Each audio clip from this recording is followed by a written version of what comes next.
Joining us right now for more on the debt ceiling standoff are the co-chairs of the bipartisan House Problem Solvers Caucus. Democratic Congressman Josh Gottheimer of New Jersey and Republican Congressman Brian Fitzpatrick of Pennsylvania. He introduced a bill that would prevent members of Congress from getting paid during a default. Gentlemen, welcome. Congressman Fitzpatrick, that's a brilliant idea. How'd that go over in Congress? Well, it should be common sense. I've also introduced similar legislation when we have a government shutdown. In fact, I wrote a personal check in excess of $10,000 of my own funds back to the Treasury when we had a shutdown in my first term. I think, it shouldn't take that type of incentive to force members of Congress to do their jobs. But if that's what it takes, so be it. And myself and Abigail Spanberger introduced a similar bill with respect to the debt ceiling. Why the heck didn't they pass it? Well, it just got introduced, and hopefully it gets taken up. I also introduced a stock trading ban for members of Congress that covers everyone from Matt Gaetz to AOC and everyone in between. We tried to get that taken up for consideration last Congress unsuccessfully. Hopefully, the fate of that bill changes this Congress.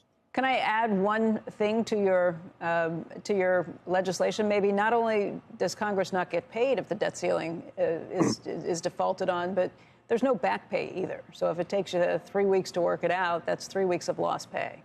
Correct. And that's an important distinction because a lot of people will introduce, a lot of state legislators across America, by the way, have introduced a gimmicky bill that basically just delays pay. It doesn't forfeit it completely. It should be forfeited.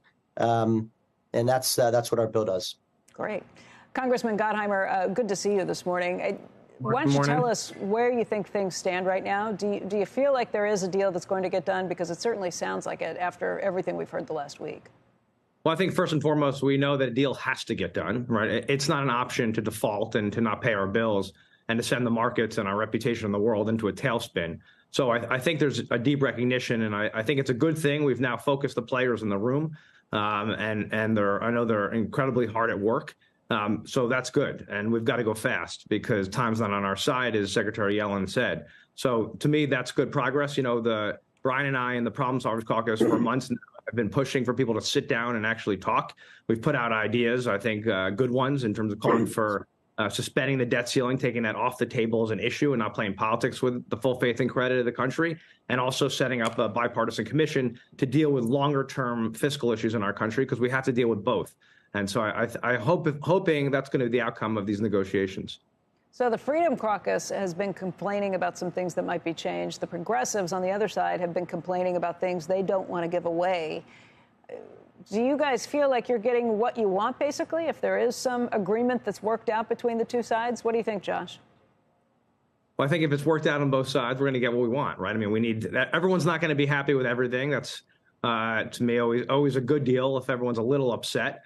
And, it's not going to be perfect. But the bottom line is we're going to make sure that the full faith and credit of the United States continues, make sure that we don't give China, the government of China, any gifts by defaulting, and that we pay our bills and we do the right thing. So to me, listen, it's going to be tough choices on both sides. I know that's what the parties are working on now. But in the end, we just cannot afford to even think of defaulting. I know some of our colleagues on both sides might think that's a good idea. That is a terrible idea for our country and for people's savings and 401ks and pensions.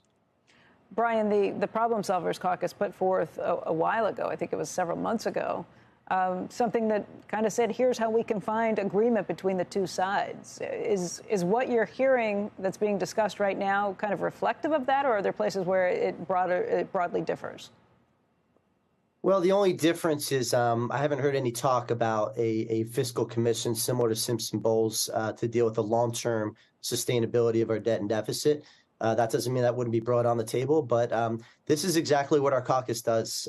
We're a bipartisan centrist group that give a signal to leadership both in the House and the Senate as to where the points of intersection are between moderate Democrats and moderate Republicans, which, that centrist bloc makes up the majority of Congress. We don't want the extremes controlling the day. We want the pragmatic people that reflect really the majority of Americans. Mostly what's being discussed right now is very similar. The only exception is the long-term commission, which I referenced. But I just want to say this. The fact that the president and the speaker are sitting down one-on-one, negotiating in good faith, that is exactly what we want right now. And that's a very, very good indication for what's to follow.